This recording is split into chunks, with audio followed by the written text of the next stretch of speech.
The sun hung high in the sky, casting long, lazy shadows across the pavement. The air buzzed with the familiar sounds of the city car horns blaring in frustration, distant sirens wailing, and the rhythmic clatter of footsteps from people rushing to their destinations. Vendors called out their wares on the sidewalks, their voices blending into the city's symphony.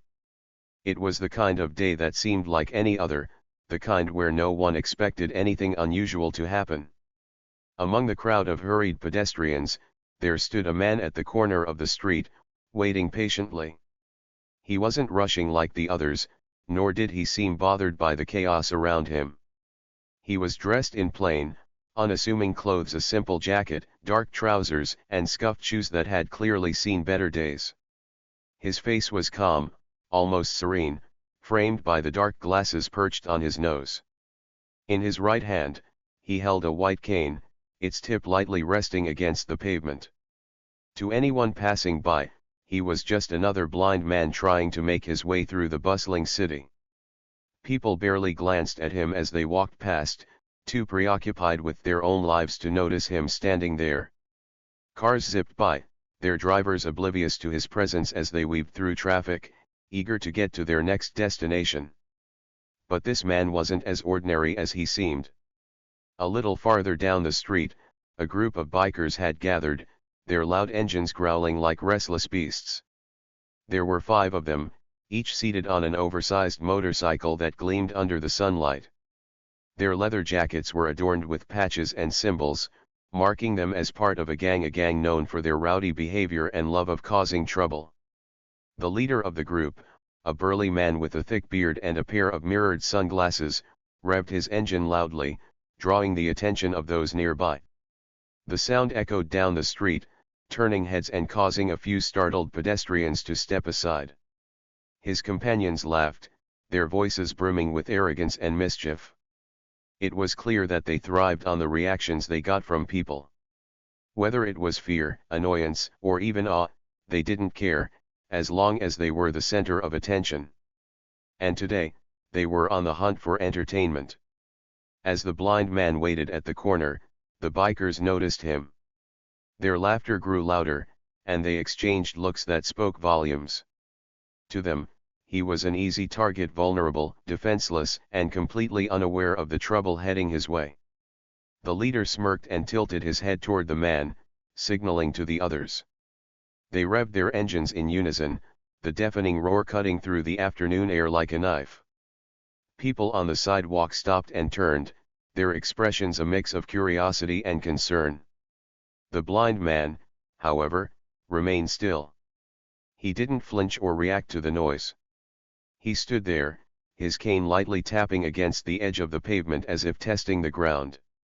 The bikers found his lack of reaction amusing. One of them, a lanky man with a shaved head and a tattoo snaking up his neck, leaned forward on his bike and shouted, "Hey, old man. You lost or something?" His voice was dripping with mockery, loud enough to draw even more attention from passers-by. Another biker, a younger man with a wild grin and a cigarette dangling from his lips, chimed in. "Careful, Grandpa. You might walk into traffic. Want us to hold your hand?"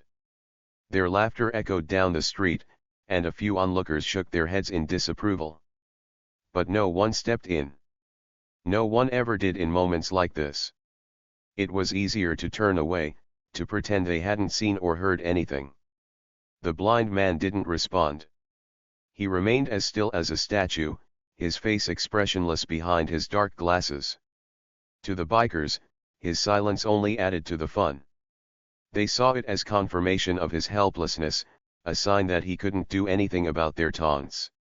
The leader decided to take it a step further.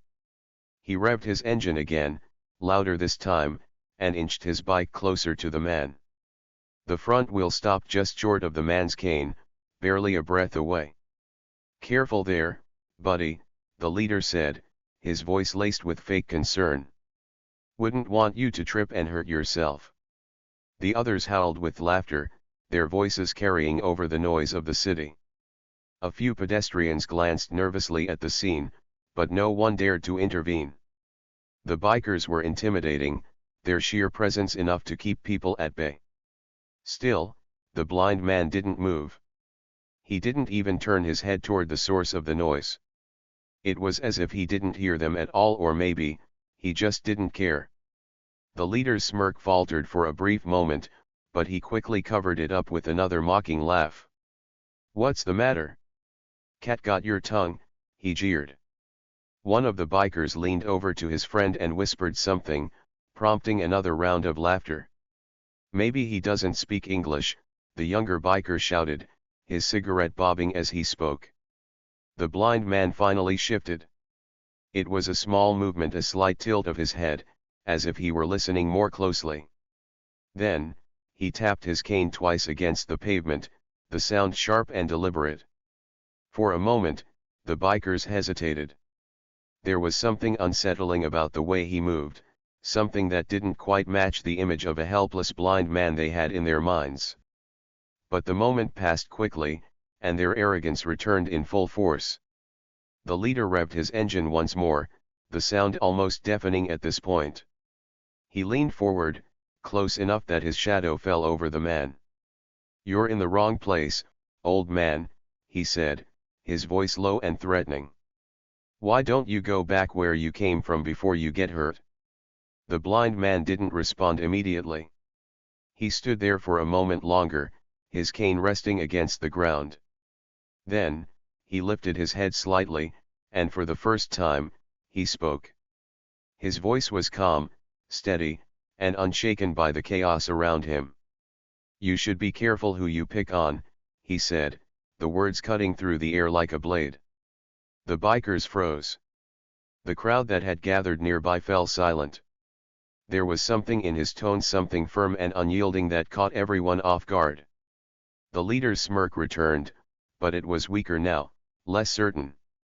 He chuckled, trying to shake off the unease that had crept into his chest.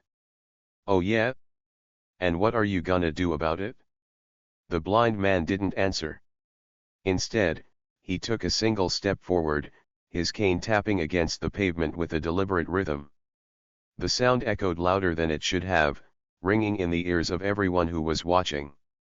The air around him seemed to shift, growing heavier, as if the city itself was holding its breath. And though no one knew it yet, this quiet, unassuming man was about to change everything.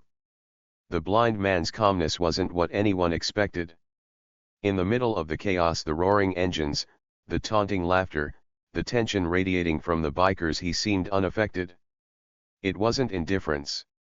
No, it was something far more unsettling. It was as though he were in complete control, as though none of this could rattle him. The leader of the bikers narrowed his eyes behind his mirrored sunglasses, leaning back slightly on his massive bike. "Is that supposed to scare me?" he sneered. "You got a smart mouth for someone who can't even see what's coming." The others laughed, but this time it was weaker, almost forced. There was an unspoken discomfort in the air now. The crowd of bystanders, which had grown larger, watched in uneasy silence. A few of them held up their phones, recording the scene. The bikers thrived on attention, but this felt different. It was no longer just about showing off their dominance, it was about figuring out why this blind man wasn't reacting the way everyone else did. The blind man took another step forward. His cane tapped lightly against the ground, the sound echoing far louder than it should in the bustling city. People closest to him swore they felt a slight vibration under their feet, but they dismissed it as a trick of their imagination. The leader of the bikers shifted uncomfortably. He wasn't about to let this man get the better of him, not in front of his crew, not in front of an audience. He revved his engine again, the deafening roar cutting through the tension. "I'm giving you one last chance, old man," he barked. "Walk away while you still can." The blind man tilted his head slightly, as if considering the words. Then, without turning his face, he spoke again. His voice was low but clear, cutting through the noise like a knife. "It's not me who should be walking away." The crowd murmured, the tension palpable now.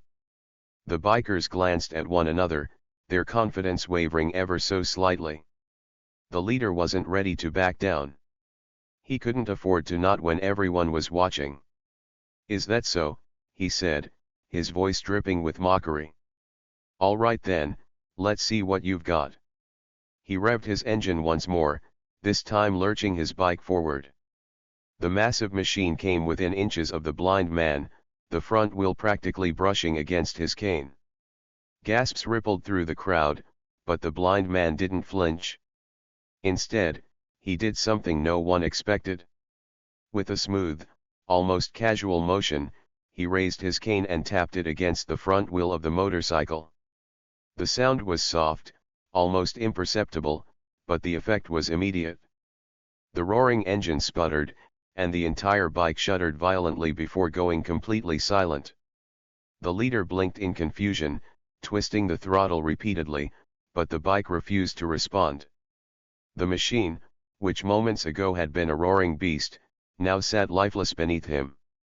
"What the hell?" he started, but before he could finish, the blind man took another step forward, his cane tapping the ground with that same deliberate rhythm. The second biker, the lanky one with the neck tattoo, scowled and stepped up. "You think you're funny, old man," he snarled, his voice loud enough to mask the uncertainty in his eyes. He revved his engine and shot forward, aiming to scare the blind man into stepping back. But as his bike surged forward, the blind man raised his cane once more. This time, he tapped it lightly against the pavement, and the result was instantaneous. The bike skidded to a halt as if an invisible force had grabbed hold of it. The biker was nearly thrown off, his body jerking forward before he managed to steady himself. The crowd gasped, their disbelief turning into murmurs of awe and confusion. "What's going on? How is he doing that?" someone whispered. The biker stared at his bike, his expression a mix of anger and fear. He tried revving the engine again, but the machine wouldn't budge. It was as though the bike itself had been paralyzed. The blind man lowered his cane and turned his face slightly toward the group. "I told you," he said, his tone calm but with an edge of finality. "You should be careful who you pick on." The younger biker, the one with the cigarette, tried to laugh, though it came out shaky. "This is some kind of trick," he said, more to convince himself than anyone else. "Yeah, that's all this is. Some blind guy with a fancy stick. You're not scaring anyone, old man." But the blind man didn't respond. Instead, he stood there, his posture relaxed, his expression unreadable behind the dark glasses. The air around him seemed to grow heavier, the tension so thick it was almost suffocating. The leader, desperate to regain control of the situation, stepped off his bike. He was a big man, towering over most people, and he used his size to intimidate. He stomped toward the blind man, his boots echoing against the pavement. "All right, enough of this crap," he growled. "You're gonna tell me how you did that, or..." Before he could finish, the blind man raised his cane again. This time, he didn't tap it gently. Instead, he brought it down with a force that seemed disproportionate to his movements. The sound it made wasn't loud, but it resonated deeply, like the tolling of a distant bell. The ground beneath the leader's feet trembled, and he stumbled, nearly losing his balance. His sunglasses slipped down his nose, revealing wide, panicked eyes. The crowd gasped, some stepping back as the vibration spread outward, faint but unmistakable. The blind man took another step forward, his cane tapping the ground once more. The vibrations ceased, but the air felt charged, like the moments before a storm. The leader's confidence was crumbling, but he wasn't ready to admit defeat. "You think you're tough, huh?" he said, his voice cracking slightly. "You think you can scare us with some parlor tricks?" The blind man tilted his head again, as though pondering the question. Then, he smiled a small, subtle smile that sent chills down the spines of everyone watching. "It's not about being tough," he said. "It's about knowing when to stop. And you don't know when to stop." The leader clenched his fists, his frustration boiling over. He turned to his crew, shouting, "What are you all standing around for? He's just one guy. Get him." But the bikers hesitated. The energy in the air was unlike anything they'd felt before, and their instincts were screaming at them to back off. The younger biker with the cigarette finally stepped forward, though his movements were hesitant. "All right, old man," he said, trying to sound braver than he felt. "Let's see how tough you really are." He lunged forward, aiming to grab the blind man by the arm. But before he could make contact, the blind man sidestepped effortlessly, his movements fluid and precise. In the same motion, he swung his cane upward, catching the biker's wrist with pinpoint accuracy. The biker yelped in pain, stumbling back and clutching his arm. His cigarette fell to the ground, crushed beneath his own boot as he staggered. The crowd erupted in murmurs, their awe and disbelief growing with every passing second. "How is he doing this?" someone asked. "Is he really blind?" The bikers, once so cocky and overconfident, now looked uncertain, their bravado replaced by fear and confusion. The leader glanced around, his mind racing as he tried to figure out what to do next. The blind man stood still once more, his cane resting lightly against the ground. His calmness was unnerving, his presence commanding. He didn't look like someone who needed help. He looked like someone who had already won. The bikers owned the street, or at least they acted like they did. Their laughter bounced off the walls of nearby buildings, sharp and grating like nails on a chalkboard. Revving engines echoed, drowning out the usual city sounds of honking cars and hurried conversations. They weren't just passing through. No, they wanted everyone to notice them. The oversized motorcycles, customized to perfection, gleamed in the sunlight, their chrome parts reflecting blinding flashes. The group moved as a pack, loud and invasive, like a storm cloud rolling in to ruin an otherwise calm day. At the corner of the street stood the blind man, his white cane lightly tapping the edge of the curb. He was waiting for the signal to cross, just like any other pedestrian. But he stood out not because of his blindness, but because of his calmness.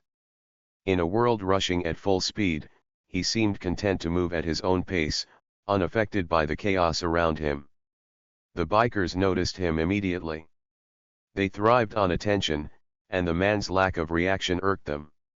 It was as though he didn't even realize they were there. To them, it felt like a challenge or refusal to acknowledge their dominance. "Hey, old man," one of them called out, his voice loud and mocking. The blind man didn't respond, his head tilted slightly as though listening to something distant. The lead biker, a broad-shouldered man with a thick beard and tattoos covering his arms, grinned. His name was Tucker, and he wasn't used to being ignored. He revved his engine, the guttural roar tearing through the air. The crowd on the sidewalk flinched, a few people stepping back. But the blind man? He didn't even flinch. Tucker exchanged a glance with the lanky guy next to him, who wore a tattered leather jacket and a crooked grin. "Looks like Grandpa's got some nerves," the lanky one sneered. Another biker, a younger guy with a cigarette dangling from his lips, chimed in, "Maybe he doesn't hear so good either." This drew a round of laughter from the group. By now, the blind man had stepped off the curb and onto the crosswalk. His cane moved in a steady rhythm, tap tap tapping against the ground. He walked slowly, deliberately, as though he had all the time in the world. "Careful, old man," Tucker yelled, twisting the throttle slightly. His motorcycle lurched forward just an inch, the front wheel skidding closer to the man's path. The engine roared like a hungry beast. Still, the man didn't falter. He didn't pick up his pace, nor did he freeze in place. He simply stopped mid-step, tilted his head slightly, and against all odds smiled. The crowd watching from the sidewalk grew silent. That smile wasn't one of fear or nervousness. It wasn't even polite. It was calm, almost knowing, as if the blind man was in on a joke that no one else understood. Tucker's grin faltered for a split second, but he quickly covered it up with a smirk. "You lost, old-timer," he barked. "Need someone to hold your hand."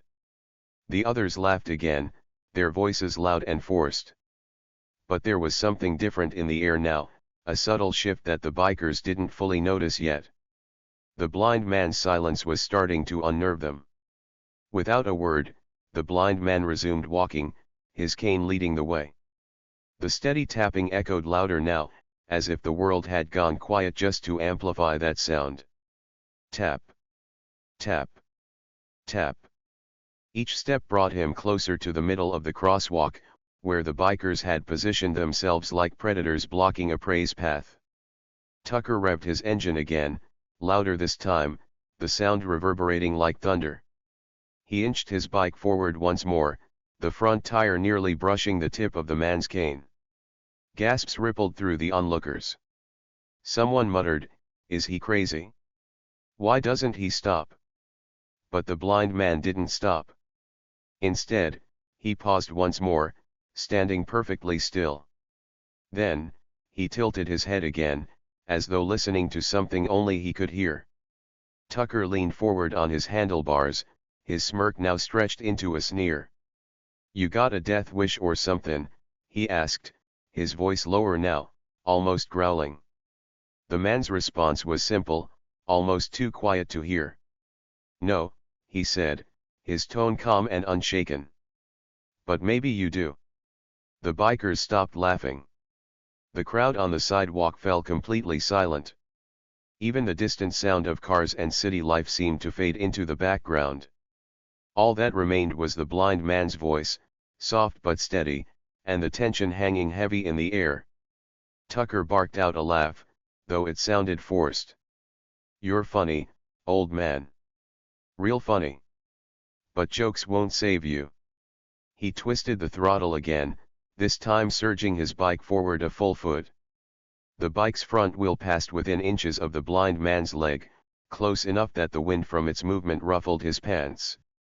Still, the man didn't move. He didn't step back or falter. Instead, he turned his head slightly in Tucker's direction. His dark glasses reflected the sunlight, making it impossible to see his eyes, but there was something about his posture so confident, so unbothered that made Tucker hesitate. "You think you're in control," the man said, his voice still calm. "But you're not." Tucker's smirk vanished completely. He clenched his jaw, his hands tightening around the handlebars. "Big words for a blind guy," he spat. "You got a death wish after all, huh?" The lanky biker chimed in, his voice tinged with nervousness. "Come on, Tucker, let's just go. This guy's not worth it." But Tucker wasn't listening. His pride was on the line now, and he wasn't about to back down in front of his crew or the growing crowd of onlookers. The blind man took a single step forward, his cane tapping lightly against the pavement. The sound was so ordinary, so unthreatening, yet it carried an undeniable weight. "Last chance," the man said, his tone unchanged. "Walk away." Tucker's face twisted into a scowl.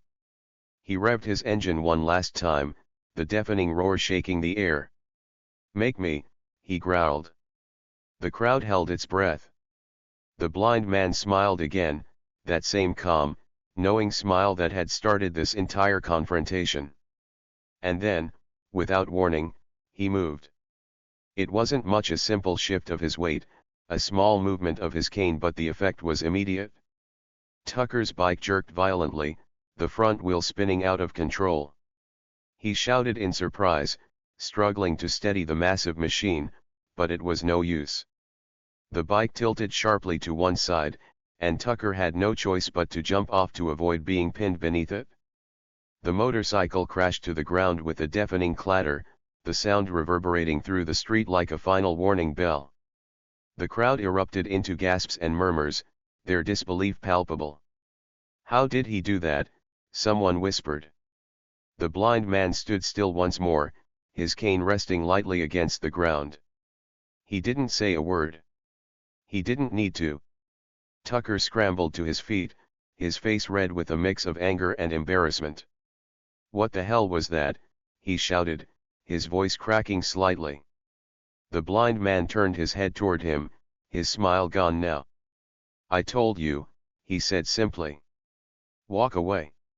Tucker's hands balled into fists, his face red with fury. His pride had taken a massive hit, and the quiet snickers from the crowd on the sidewalk only added salt to the wound. He glanced at his bike, now lying on its side in the middle of the street. The polished chrome was scratched, the handlebars slightly bent. That was his prized possession, his status symbol, and now it was damaged all because of a man who didn't even see it happen. "You think you're some kind of magician?" Tucker spat, stepping closer to the blind man. "You think you can just embarrass me and walk away?" His voice was loud, trying to mask the cracks of uncertainty creeping into his tone. The blind man tilted his head slightly, as though considering the question.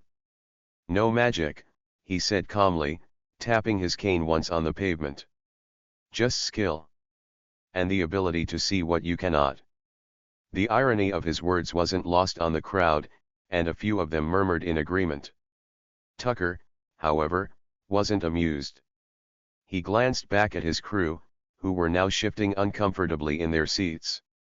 The lanky biker, still straddling his motorcycle, scratched the back of his neck and muttered, "Maybe we should just let it go, Tuck. It's not worth it." But Tucker wasn't about to back down. Not here, not in front of his crew, and definitely not in front of a growing audience. He turned back to the blind man, his jaw clenched so tight it looked like his teeth might crack. "You've got a smart mouth for a guy who doesn't know who he's dealing with," Tucker growled. He took another step closer, looming over the man like a storm cloud about to unleash its fury. "Maybe I need to teach you some respect." The blind man didn't move, didn't even flinch. His cane rested lightly against the ground, his other hand hanging calmly by his side. The contrast between Tucker's rage and the man's composure was striking, and it only made Tucker angrier. "Respect," the blind man echoed, his voice steady. "Is that what you call what you've been doing? Bullying a man who can't see? Blocking his path? Revving your engine like a child throwing a tantrum?" The words hit like a slap, and Tucker's face twisted with rage. He raised his hand as if to grab the blind man by the collar, but before he could make contact, the man moved. It was so fast, so fluid, that most of the crowd didn't even register what had happened. One moment Tucker was reaching forward, and the next his wrist was twisted at an awkward angle, his arm pinned firmly in the blind man's grip. Tucker let out a yelp of pain, his knees buckling slightly. "You have strong hands," the blind man said evenly, his grip like iron. "But strength without control is nothing but weakness." Tucker gritted his teeth, trying to pull his arm free, but it was no use. The blind man's grip was unyielding, his stance steady. For someone who couldn't see, he moved with a precision and confidence that made it seem like he had eyes everywhere. The crowd was stunned into silence, their gazes fixed on the unlikely confrontation. Someone whispered, "Did you see that?" How did he even know where Tucker's arm was? Tucker's crew looked uneasy now, their bravado fading with each passing second. The lanky biker finally dismounted his motorcycle, holding up his hands in a placating gesture. "Hey, man, let him go. We don't want any trouble." The blind man tilted his head slightly in the lanky biker's direction. "Then take your friend and leave," he said calmly. For a moment, it seemed like the situation might de-escalate. But Tucker wasn't ready to admit defeat. Fueled by humiliation and anger, he used his free hand to swing a punch at the blind man's face. The punch never landed.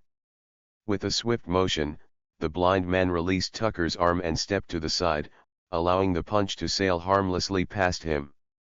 In the same fluid motion, he brought his cane up, tapping Tucker's wrist lightly but with enough force to knock his balance off.